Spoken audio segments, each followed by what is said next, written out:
क्या सर, अब बहुत सारे बच्चे ये सोचते होंगे कि सर मैं ओवर एज हो रहा हूँ, मैं ये हो रहा हूँ, मैं क्या करूँ, मुझे क्या करना है, मेरे को कोई दिशा दिखाओ। तो बच्चों मैं आपसे सिर्फ इतना ही कहूंगा, ये आप चाहे मेरे बैच बेचने पे ले जाओ या कहीं भी, जरूरत नहीं है कि आपको बैच ही खरीदो। एमटीएस की वैकेंसीज हैं 12,500 कुछ, फिर जुलाई में दोबारा वैकेंसीज हैं, वही जून में ही दो बार एमटीएस की वैकेंसी इस साल मिल रही हैं। 2024 में सेंट्रल का इलेक्शन है, इसलिए ये वैकेंसीज की भरमार है और वैकेंसीज बहुत जल्दी कंप्लीट भी होंगी। फॉर्म अभी भी चल रहे हैं, तो वो फॉर्म आप भर देंगे तो मेरे ख्याल से इससे तो ठीक ही रह जाएंगे और तैयारी के टच में भी रहेंगे। हालांकि तैयारी इसमें हिंदी पढ़ना है, उसमें इंग्लिश पढ़ना है, इंग्लिश बेस पे ही सिलेक्शन है, जीएस तो कॉमन ही है दोनों में।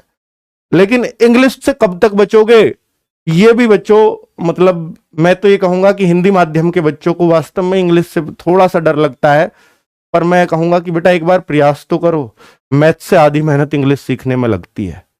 जब तक डरते रहोगे तब तक कुछ नहीं आएगा, लेकिन जब आपने एक बार प्रण कर लिया किसी चीज को सीखने का, तो हर कोई सीख सकता है। आप सीखने की कोशिश तो करिए, आपने कोशिश ही नहीं की है तो फिर तो कोई कुछ भी नहीं कर सकता। ठीक है, आज ये कहते हो कि सर मुझे इंग्लिश नहीं आती, आप एक बार ये बताइए कि आपने इंग्लिश को सीखने का प्रयास ही कब किया और कितना किया है। आपके पास जवाब नहीं होगा, इसलिए आपको नहीं आती। आप कोशिश करिए। मेरे पास भी एक बेहतरीन टीचर है और भी बहुत सारे बेहतरीन टीचर्स हैं। ठीक है, मैं लेकर के आ रहा हूं जो हिंदी माध्यम के बच्चे हैं, स्पेशली उनके लिए उस टीचर को लाया हूं, विपिन भाटी सर। बिल्कुल अपने आप भी सरकारी स्कूलों से पढ़ करके इंग्लिश सीखिए, वही संघर्ष जानता है कि क्या बच्चों के सामने आती है अपॉर्चुनिटी। तो ठीक है बच्चों, तो कुल मिलाकर के आप देख लीजिएगा, हम लोग प्रयास कर रहे हैं। अगर आपने एमटीएस के लिए इंग्लिश सीखी है तो आपके ऑप्शन बहुत सारे खुल जाते हैं, सीएचएसएल भी खुल जाता है, सीजीएल भी खुल जाता है, सीपीओ भी खुल जाता है। इसकी वजह से इंग्लिश ना सीखने की वजह से सारे ऑप्शन बंद हैं।